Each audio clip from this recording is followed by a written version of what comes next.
Selamat malam para mantan, selamat malam buat semua kalian yang selalu menganggap bahwa hidup ini nggak adil. Selalu resah dan gelisah melihat perempuan cantik tapi cowoknya biasa aja. Atau sebaliknya, cowoknya ganteng banget tapi ceweknya kok biasa aja. Percayalah bahwa kalian tidak sendiri. Saya juga kadang-kadang berpikir seperti itu gitu. Emang nggak penting sih, tapi kepikiran juga. Jadi belakangan ini Densus 88 menangkap banyak orang, banyak ditangkap gitu.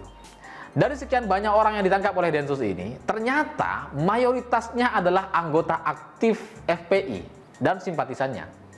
Di rumahnya tuh ditemukan KTA, kartu tanda anggota, kemudian baju, kaos, dan macam-macam aksesoris FPI gitu.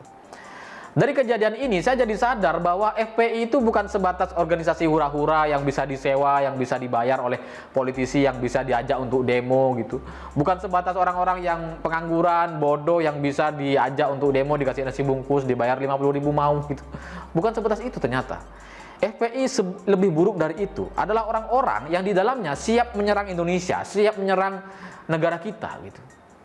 Tapi ketika saya sadar FPI seburuk itu, PKS masih ngebelain gitu. Kayaknya PKS ini nyadar yang hal berbeda gitu. PKS menganggap bahwa aksi-aksi di Indonesia yang belakangan ini terjadi itu bukan soal ideologi, bukan soal keyakinan gitu. Tidak ada hubungannya sama aksi atau ormas begitu. Ini cuma settingan, ini cuma ketidakadilan katanya. Jadi dengar ketidakadilan ini saya jadi kepikiran atau ingat zaman dulu. Ketika zaman Nabi gitu, ketika Nabi dengan sahabat sedang membagikan harta hasil jarahan perang begitu. Nabi ini didatangi oleh kaum Khawarij.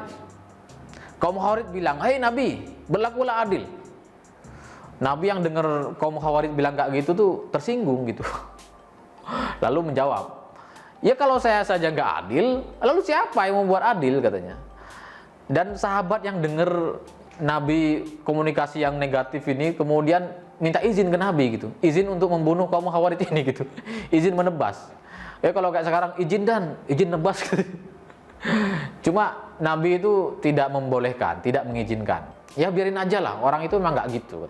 Orang-orang ini nantinya akan berkumpul dengan orang-orang yang selalu menganggap bahwa ibadah dia, sholat dia itu lebih baik dari yang lainnya. Mereka akan selalu menganggap bahwa puasa dia, puasa mereka adalah puasa yang lebih baik dari umat lainnya. Itu kata Nabi. Kaum Khawarij itu kaum yang seperti itu. Tapi sekarang di tahun 2021 begitu, kita jadi sadar bahwa ciri-ciri yang disebutkan oleh Nabi Muhammad SAW itu ternyata ada juga di Indonesia gitu. Orang-orang yang selalu menganggap orang lain itu kafir, yang menganggap bahwa dirinya tuh yang paling masuk surga, begitu, punya surga sendiri, begitu, bahkan menganggap bahwa dia punya hak untuk memilih orang lain untuk masuk surga atau enggak, gitu. Ada ternyata orang-orang seperti ini, gitu. Dan itu sudah diprediksi oleh Nabi sejak zaman dulu.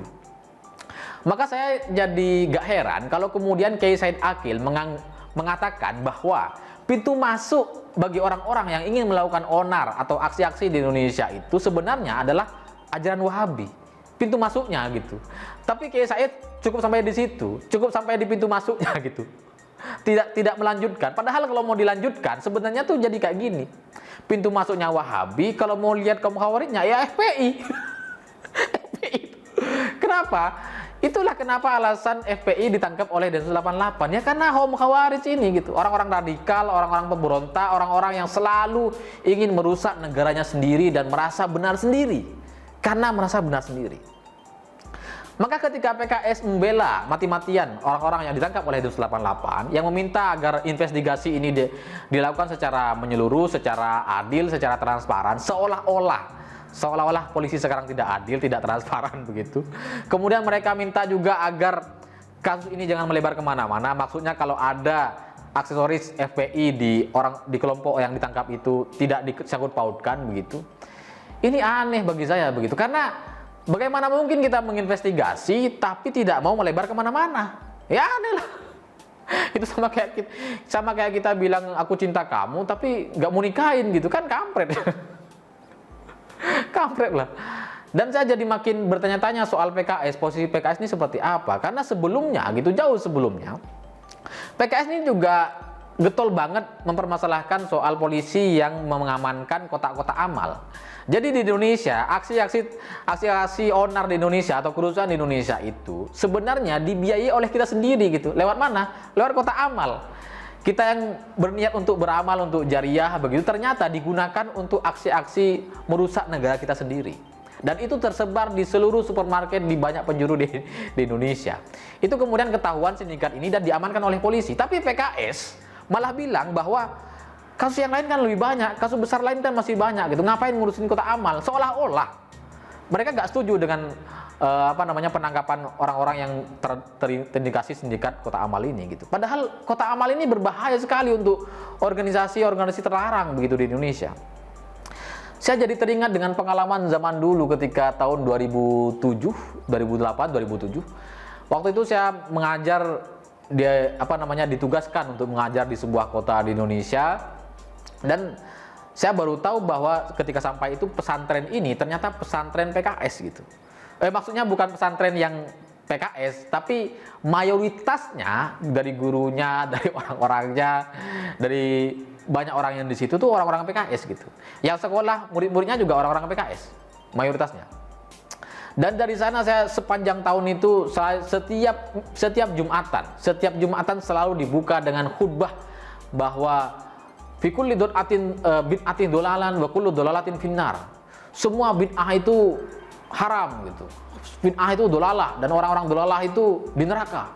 Setiap Jumat saya dicekoki seperti itu sampai saya tuh merasa percaya bahwa kayak berzanji, tahlil atau ngaji bersama, doa bersama itu sebenarnya dolalah gitu. Sebenarnya perilaku-perilaku yang bisa membuat kita, mengantarkan kita kepada neraka gitu.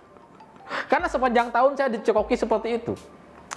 Tapi dari sini kemudian saya juga menemukan titik temunya gitu, atau benang merahnya. Kelompok-kelompok orang ini yang setiap Jumat selalu khutbah bid'ah dolalah itu, yang setiap ada orang dibilang bid'ah, kemudian ada orang lain dibilang kafir yang nggak sama dengan mereka itu, ini sama gitu dengan PKS, dengan FPI, dengan orang-orang yang ditangkap oleh Densus 88 ini gitu.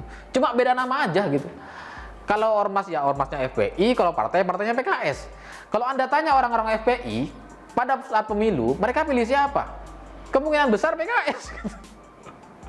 Sama kayak orang-orang yang ditangkap Densus itu. Sebagian besar ya orang-orang FPI.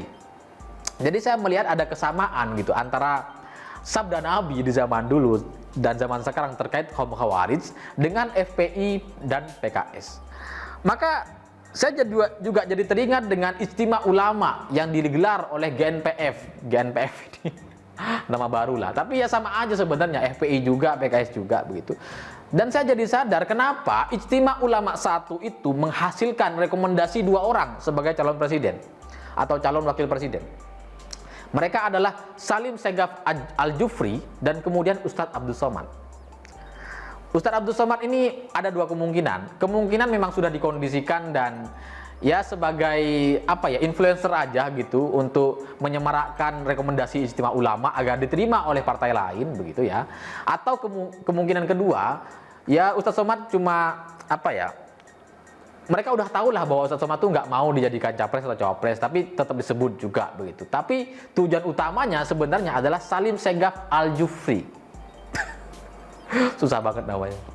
Jadi sampai di sini saya jadi sadar gitu, oh pantes aja rekomendasi Ijtima Ulama, rekomendasi orang-orang FPI dan orang-orang yang sama itu ternyata kader PKS gitu. Karena Salim Segaf Al-Jufri ini PKS kok gitu. Ternyata satu kesatuan mereka ini begitu. Bagi saya ini sebuah ideologi, sebuah keyakinan, sebuah tujuan bersama untuk menjadikan Indonesia yang syariah, yang ya imajinasi mereka itu gitu. Maka saya kalau kadang berpikir gitu, kalau PKS berkuasa di Indonesia seperti PDIP hari ini begitu, yang punya mayoritas suara, saya jadi khawatir negara ini benar-benar jadi negara yang Islam, yang Islami, yang syariah, yang main cambuk, yang main potong leher, potong tangan gitu. Saya jadi curiga gitu. Makanya karena secara ideologi ini sama gitu, mirip gitu. Ada banyak kemiripan, terlalu banyak lah miripnya. Meski di sisi lain saya berpikir juga bahwa mungkin saja ini sebatas kepentingan politik aja gitu. Karena ya PKS sadar bahwa pemilihnya itu ya orang-orang yang ngefans sama FPI, ngefans sama Rizik, jadi mereka harus bela. Kalau sebatas ini itu nggak apa-apa aja sebenarnya, saya nggak khawatir gitu. Yang khawatir itu kalau sesama ideologinya, sama tujuannya untuk menciptakan Indonesia sebagai negara yang menetapkan syariah Islam untuk semua agama gitu. Ini yang berbahaya. Jadi saya kemudian, pertanyaannya kemudian, lalu bagaimana menyelesaikan kasus-kasus seperti ini di Indonesia? Kalau kita mau belajar dari FPI begitu, FPI itu ketika rekeningnya diblokir oleh pemerintah, ketika kotak amal diamankan oleh polisi gitu, tapi ketika Rizik ditahan, itu tidak ada perlawanan berarti, tidak ada demo, tidak ada aksi-aksi. Makanya kemudian mereka bergerak sporadis dari kelompok-kelompok kecil yang memang disiapkan untuk melakukan serangan gitu ya. Kalau kita belajar dari ini, mestinya ada banyak cara lah. Ya PKS-nya harus dilemahkan, PKS ini harus dihabisi, tidak boleh dipilih gitu. Atau mungkin juga diharamkan oleh NU atau Muhammadiyah gitu, harus berani menyatakan itu. Karena sudah sangat banyak kesamaan-kesamaannya. Ya kalau nggak berani ya dengan cara-cara yang lebih soft, yang pada intinya tidak boleh PKS ini lebih besar di Indonesia karena ancamannya bahaya banget gitu. Nah, kalau kita belajar dari rekening FPI, maka ini sebenarnya itu kan banyak orang, banyak peran terlibat di sini, ada banyak kerjasama gitu. Memang puncak masalahnya adalah uang. Ketika donasi, ketika uangnya di stop, maka aksi-aksinya tuh habis. Maka mereka tidak bisa bergerak.